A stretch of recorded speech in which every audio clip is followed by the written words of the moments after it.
History is filled with tales of betrayal, ambition, and cruelty, but few are as chilling as the story of the emperor who was tortured to death with glowing iron rods.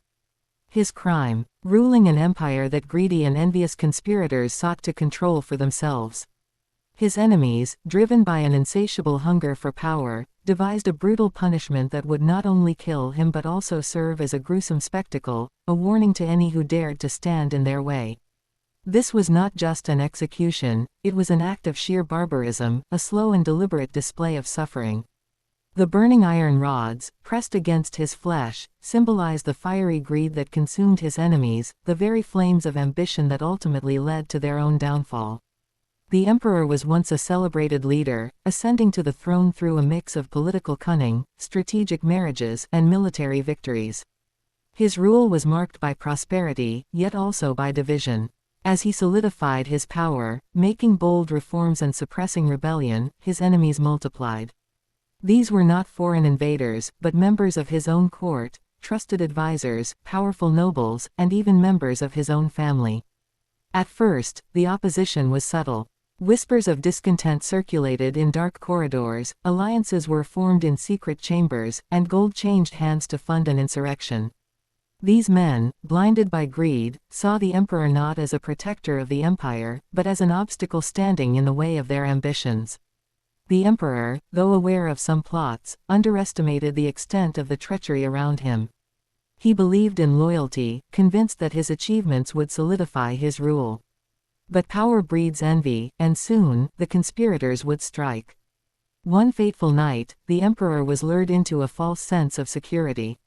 A banquet was held in his honor, an event attended by the very men who had secretly orchestrated his downfall. Wine flowed freely, toasts were made, and laughter filled the air, but beneath the surface, treachery lurked. As the emperor sat at the head of the table, his fate was sealed. At a prearranged signal, armed guards, bribed and loyal to the conspirators, stormed into the hall. The emperor's personal guards were taken by surprise, slaughtered before they could react. The ruler himself was dragged from his throne, his hands bound in chains. The conspirators wasted no time in declaring him a tyrant, a ruler unworthy of the throne.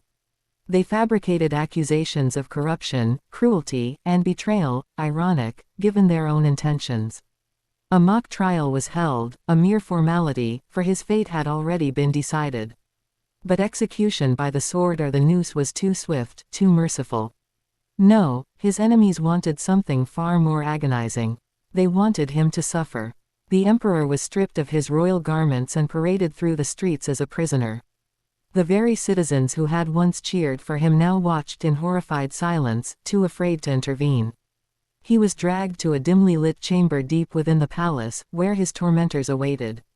Iron rods had been placed into burning coals, heating until they glowed a fierce, molten red. These were not weapons of war, but instruments of suffering, carefully prepared to prolong his agony. The conspirators stood in a circle, their faces twisted in a mixture of satisfaction and cruelty. The first rod was pressed against the emperor's back. A searing hiss filled the chamber as flesh burned away, the scent of scorched skin polluting the air. The emperor's scream echoed, a sound of pure agony that made even some of the guards flinch. But the conspirators showed no mercy. Another rod followed, this time pressed against his arms. Then his legs. His tormentors took their time, ensuring the burns were deep but not immediately fatal. They wanted him to feel every moment of his suffering, to know that he had been utterly defeated. His body convulsed, his breath came in ragged gasps, yet he refused to beg for mercy. Even in unbearable pain, he would not give his enemies the satisfaction. But as the torture continued, his strength began to fail. His screams turned into weak, pained moans. His once proud frame sagged, the life slowly draining from him. At last, after what felt like an eternity, the final rod was placed against his chest. His heart, still defiant until the end, finally gave out. The emperor was dead. The conspirators had won, or so they believed. The emperor was gone, and they had seized control of the empire. But their victory was short-lived. Almost immediately, the men who had plotted together began to turn on one another. Some sought to claim the throne for themselves, while others feared betrayal from their former allies. Paranoia spread like wildfire. The very greed that had driven them to commit such a brutal act now consumed them. One by one, they met their own grisly ends, some assassinated, others executed, and a few even subjected to the same fiery torture they had inflicted upon their emperor. The empire, instead of thriving under new leadership, crumbled into chaos and civil war. And so, the emperor's suffering was not in vain. Though he perished in agony, his enemies were cursed by the very ambition that had led them to commit such a monstrous crime. His story became legend, a haunting reminder of how unchecked greed and betrayal only lead to ruin. His spirit, some say, never truly left the palace. On silent nights, whispers of his final screams still echo through the halls, a chilling reminder that power gained through cruelty is always destined to fall.